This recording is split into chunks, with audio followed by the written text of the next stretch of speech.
Hola les gazelles, j'espère que vous allez bien. Cette semaine j'ai pas du tout filmé, c'est ultra bizarre de reprendre la caméra sachant que depuis le début du confinement je vous faisais des vidéos plus ou moins tous les jours. Si vous avez plus ou moins suivi ce qui s'est passé sur Insta, j'ai décidé de ralentir le rythme des vidéos parce que c'est la fin de l'année de ma licence, c'est la fin de ma licence tout court. J'ai décidé de ralentir le rythme pour me consacrer davantage aux travaux que je compte rendre là jusqu'au 25 mai. Mais c'est pas pour autant que je vous abandonne. Aujourd'hui j'ai décidé de faire une vidéo un peu particulière que j'avais déjà envie de faire l'an dernier. Mais l'an dernier, comme vous le savez, j'ai fait une longue pause sur YouTube. À cette même époque à peu près, je dirais, on m'avait demandé que ce soit en DM sur Insta. D'ailleurs, si tu me suis pas, je t'invite à me suivre sur Insta. Quel travail d'été je comptais faire, comment je trouve mes travails d'été. Aujourd'hui j'ai décidé tout simplement de faire une vidéo globale sur toutes mes expériences depuis que j'ai 18 ans. Donc ça va être le 4e été en tant que saisonnière où je vais travailler en fait tout simplement. Si j'ai voulu vous en parler en plus du fait que voilà vous me l'avez demandé, c'est tout simplement parce que à l'heure où je filme cette vidéo, nous sommes samedi et lundi j'ai décidé de reprendre le travail dans un drive, dans une grosse industrie alimentaire que vous connaissez certainement dans ma ville. C'est le travail que j'ai effectué l'été dernier. Comme ça s'était très très bien passé, que ce fut une belle expérience pour moi, j'ai décidé de la réitérer. Au mois de décembre, j'ai tout simplement redonné mon CV, ma lettre de motivation à cette même entreprise. L'an dernier, quand j'étais partie, ils m'avaient dit que ma place était toujours valable pour l'été prochain. Au mois de décembre, je leur avais dit que j'étais disponible dès le 4 mai en fait, parce que je finissais les cours là au mois d'avril, fin avril. Les circonstances font que j'ai encore des rendus qui ont été repoussés, puisqu'à la base je devais vraiment terminer fin avril. Je vais plus ou moins allier à la fois travail saisonnier, travail en tant qu'étudiante, c'est plus ou moins mon travail sur YouTube, même si je le diminue quand même. Enfin voilà, c'était juste aussi pour vous dire que peut-être que tout ça allait un peu changer, allait être un peu perturbé après la fin de ma licence tout simplement. Comme je vous le dis actuellement, cet été je travaille donc de mai à août. C'est pourquoi le rythme de vidéo ne sera pas quotidien. Vous le savez aussi peut-être, je ne compte pas mettre de jours de publication de vidéos parce que ça doit être une passion et que j'ai envie de vous produire du contenu quand j'en ai envie. Donc voilà, je pense que j'ai arrêté de blablater, c'était un peu un update et en même temps je vous raconte mes expériences. Mais aujourd'hui j'ai tout simplement décidé de vous raconter mes expériences de job d'été, notamment ce que j'ai fait, où je les ai trouvées, pourquoi, comment, si ça m'a plu, si ça ne m'a pas plu, est-ce que j'ai des petits tips ou pas. Bref, j'ai décidé de vous en parler et on va commencer tout de suite par le premier job. Yes. L'été 2017, j'ai tout simplement postulé à la mairie de ma ville. Donc moi j'habite vraiment dans une petite ville. Mes parents ont quand même pas mal de contacts. Donc j'avoue quand même que la plupart de mes travails d'été ont été vraiment plus ou moins par le biais de mes parents. J'aime pas trop le piston mais souvent aussi ça nous aide, donc on va pas cracher dans la soupe non plus. Je me suis tout simplement présentée à la mairie de ma ville. La dame m'avait dit que je ne pouvais travailler qu'un mois, soit juillet soit août, et que je pouvais tout simplement travailler à la piscine municipale de ma ville en tant qu'agent d'entretien. Le matin je me levais voilà, à 6h du matin ou 7h je sais plus, et j'allais nettoyer la piscine, pas la piscine en tant que telle mais les vestiaires, l'accueil, les douches, les toilettes. Un après-midi sur deux, je m'occupais aussi de la gestion de l'accueil, donc c'est-à-dire je donnais les paniers aux gens pour qu'ils mettent leurs affaires, je vérifiais à peu près toutes les 30 minutes, 1 heure si les gens ne faisaient pas de bazar en quelque sorte dans les vestiaires. Je m'assurais quand même de l'entretien toute l'après-midi. En vrai c'était pas du tout compliqué, mais vraiment pas. Je pouvais continuer de lire par exemple parce qu'il n'y avait pas toujours une masse de personnes, que je n'étais pas toute seule en plus de ça l'après-midi. C'était relax. Et à côté de ça, ma ville organise chaque été des rassemblements où il y a tout simplement des artistes, des groupes de musique qui viennent présenter ce qu'ils font. Sur la petite place de ma ville, il y a des restaurants et j'ai fait serveuse quelques soirs où justement des groupes se produisaient. Dans un restaurant, il y a des jours où je travaillais le matin, donc à 6h, puis je faisais l'après-midi, puis le soir en fait j'avais une demi-heure pour me préparer, me laver, manger vite fait un bout et repartir pour aller travailler en tant que serveuse, et donc je finissais généralement vers minuit, 1h du matin. Là par contre un job vraiment qui était très fatigant, et surtout quand je faisais les deux quoi. Et ce que j'aimais le plus je dirais dans le fait d'être serveuse, c'était vraiment que j'étais active, je parlais à des gens. Avant j'étais très timide et il y a plein de choses qui font que j'ai pu me surpasser en quelque sorte. Peut-être qu'un jour je ferai une vidéo, mais avant j'étais réellement timide. Grâce à des petites expériences comme ça, je vous avoue que YouTube m'a énormément aidée. C'est plus ou moins le cas en étant serveuse. Il y a plusieurs raisons, on va dire, qui font que aujourd'hui je ne veux plus vraiment travailler dans la brasserie, mais au moins c'était une expérience à faire. Ça a été le premier été.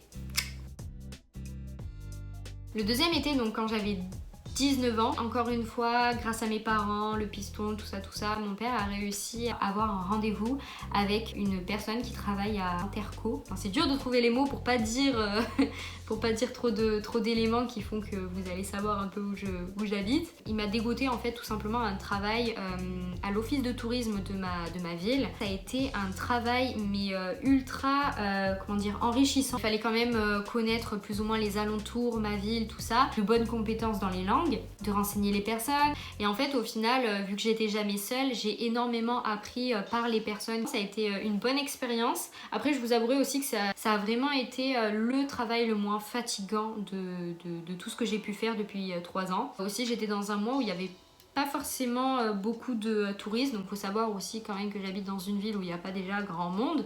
Alors des touristes, il n'y en a pas à tous les coins de rue. Je continuais par exemple de lire. En vrai c'était un travail, mais à côté de ça j'arrivais à faire d'autres choses aussi. Franchement j'ai appris plein de choses sur les alentours, sur le cadre en général de ma ville, de ce qui s'y produit. Et pareil, à côté de ça, j'ai encore une fois travaillé dans la restauration, mais cette fois-ci pas dans le même restaurant, mais toujours dans cette même place. Ce fut vraiment la dernière fois où j'ai travaillé. J'ai pas vraiment vécu de mauvaises expériences, j'ai pas envie de rentrer dans les détails parce que ça me regarde, mais bon, je trouvais que c'était pas toujours très fiable. On profitait pas mal des jeunes, et ça c'est quelque chose que j'aime pas tellement, voilà. J'ai décidé cet été-là d'arrêter complètement la restauration. Donc ça a été mon deuxième été.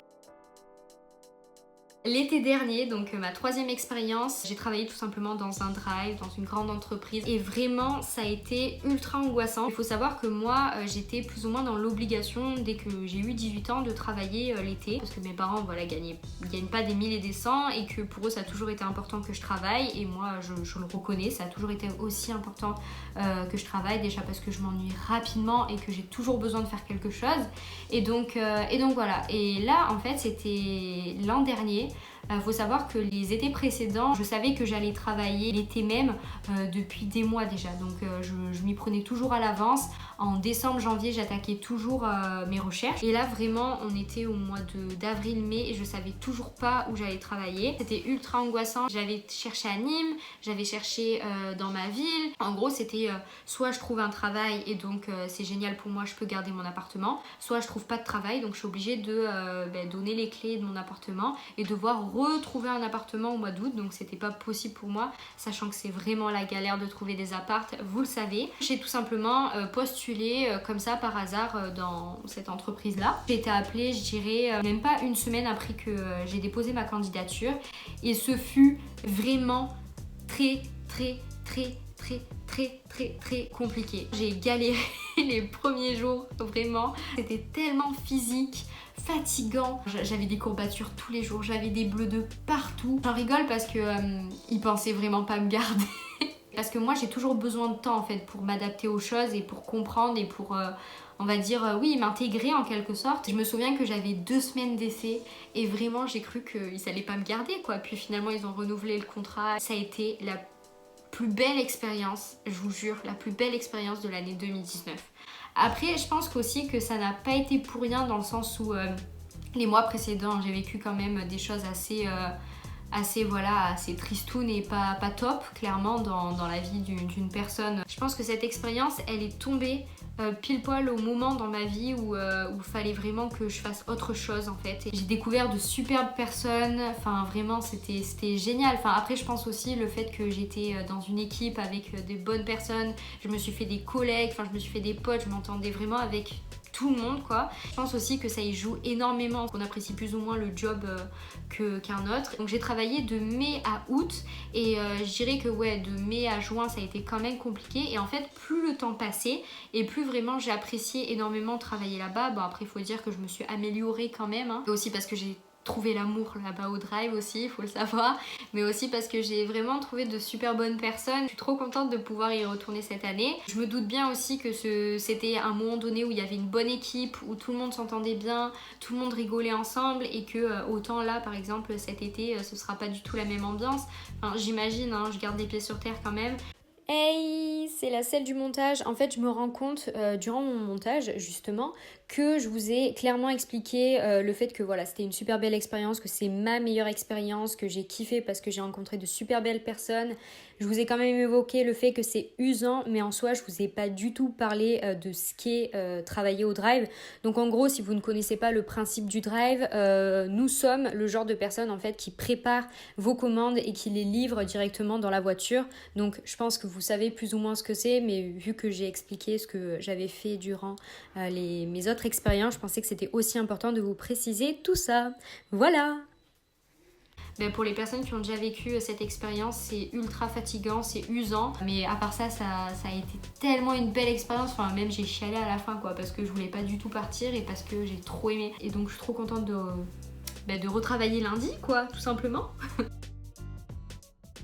Après de vous avoir parlé de mes petites expériences de job saisonnier. Je sais que vous allez me poser cette question, donc j'essaye d'anticiper. Comment trouver un job étudiant? Par le biais de pistons, malheureusement. Essayez de vous renseigner autour de vous, je sais pas, votre grand-mère, votre tante, votre mère, votre père, ils connaissent peut-être forcément, j'ai n'importe quoi, un agriculteur du coin. Je sais que c'est toujours dur quand on est étudiant de trouver un travail parce que ce qui est le plus compliqué en fait, c'est qu'on nous demande toujours d'avoir une expérience. Mais le problème c'est que lorsqu'on est étudiant, nous, on a une expérience dans plus ou moins ce qu'on fait dans la mesure où on étudie toute l'année. Donc on n'a pas d'expérience par exemple dans le commerce, comme ils l'attendent par exemple pour travailler dans un magasin.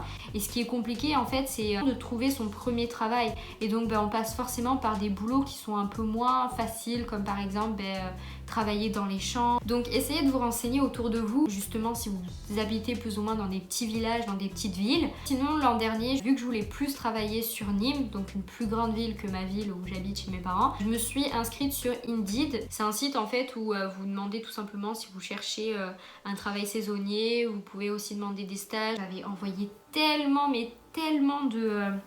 de CV, de lettres de motivation à des entreprises complètement différentes, mais le problème c'est qu'on me prenait pas parce que je n'avais pas d'expérience. Voilà, tout simplement. Je dirais plutôt vous commencez en fait à travailler quand vous êtes jeune et plutôt vous commencez même à faire des boulots vraiment qui sont super chiants, j'avoue, et plutôt finalement vous allez peut-être avoir une expérience en quelque sorte et c'est ça qui vous fera, on va dire, grimper au fur et à mesure du temps dans vos sortes de jobs d'été en quelque sorte. Moi j'ai vraiment cherché à la fois sur Indeed et aussi par le biais de mes parents, donc merci papa maman quand même. La fameuse question, à quoi ça sert de travailler l'été à pas forcément avoir de l'argent à la fin. Moi faut savoir que oui, je travaillais en partie pour justement avoir des sous de côté, parce que mes études, même si c'est la fac, me reviennent cher dans la mesure où les projets ça coûte cher. Cette année je suis partie à Paris pour mon stage, il y a des choses qui me sont revenues quand même cher. Je me suis fait aussi plaisir, donc c'était normal pour moi de mettre de côté.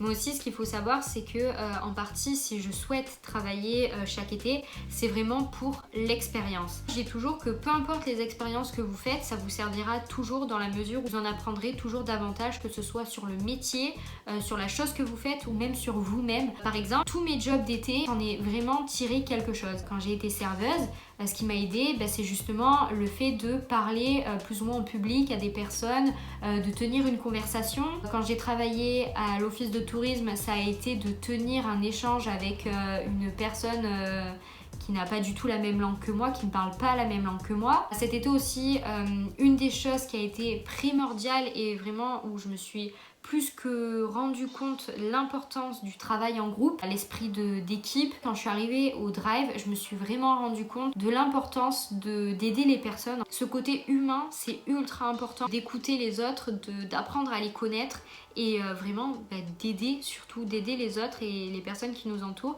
Et pourtant je suis dans une licence et je fais des études où on a besoin de travailler en permanence ensemble parce que dans les projets on est en groupe, mais là vraiment c'était la première fois où je ressentais cet esprit de groupe et c'était vraiment juste plaisant en fait. J'ai vraiment beaucoup apprécié et c'est vraiment une des choses qui m'a fait prendre conscience du fait que j'aime toujours travailler dans le social et que j'ai toujours envie de travailler avec des personnes, que jamais de ma vie je voudrais travailler toute seule chez moi. Et la dernière chose aussi, je dirais, qui est minime comparée aux deux points que je viens d'aborder juste avant, c'est vraiment le fait que bien souvent si vous êtes étudiant, que vous étudiez par exemple à la fac, votre année scolaire se termine certainement plus tôt, par exemple je sais n'importe quoi au mois de mai, même au mois de juin.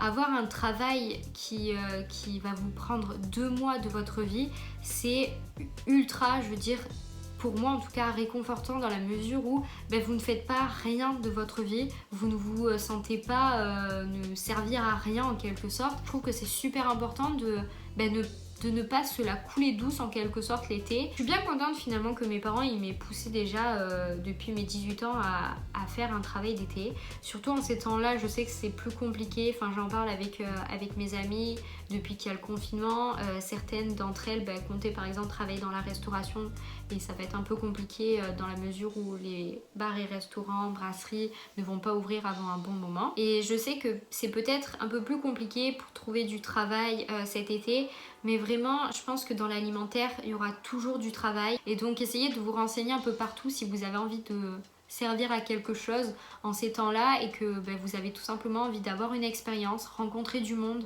parce que ça fait du bien aussi à côté de ça et forcément on va pas cracher dans la soupe non plus. Donc voilà, je pense que j'en ai terminé avec cette vidéo. N'hésitez pas à me dire dans quel secteur vous avez travaillé, quel job d'été vous avez réalisé, est-ce que vous travaillez durant votre année scolaire, dites-moi tout ça. Je serais ravie de savoir et est-ce que vous comptez travailler cet été. En tout cas, je vous fais de très très gros bisous. J'espère que cette vidéo vous a plu, vous a peut-être servi. Je ne sais pas. Donc voilà, je vous fais très gros bisous et je vous dis à très vite. Prenez soin de vous. Bisous.